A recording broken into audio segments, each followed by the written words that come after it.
השעה 4 לפנות בוקר, אני לא נרדם. אני כבר יומיים במין היי כזה. זה נחמד. הבעיה שקצת קשה לישון. ויש לי הרבה רעיונות בראש. תכף אני אכנס לבית כנסת שנמצא ממש מול הבית שלי.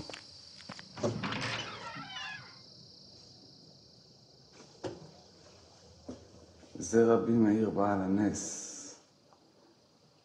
אני נולדתי ביום פטירתו. אולי אני לא דומה לו. ממש לא. פה הייתי גונב בקבוקים של ערק. איזה נעלות זה? לא, הנה. אני פה מערבב לי איזה קוקטייל.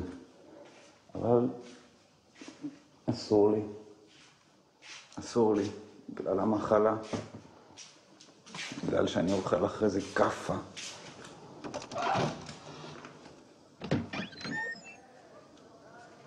לא יודע אם רואים משהו.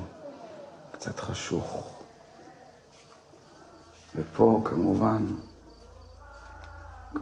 הפרוכת וספר התורה.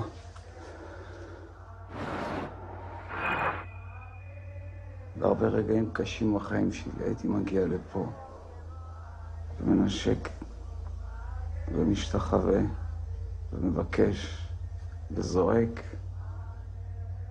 לאלוהים שיעזור.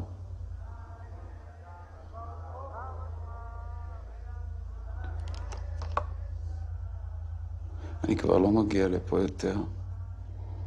מדי פעם בשביל לכבד את אבא שלי. לא יודע, יש משהו מפחיד במקום הזה. יש משהו מפחיד במקום הזה. אני לא יודע מצד שני. אני גם קשור למקום הזה. כמה כעס יש לי כלפי המקום הזה. כמה אהבה. הילד בן 31,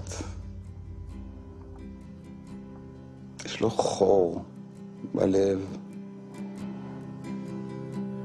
גם כשעיניי פקוחות אינני רואה דבר.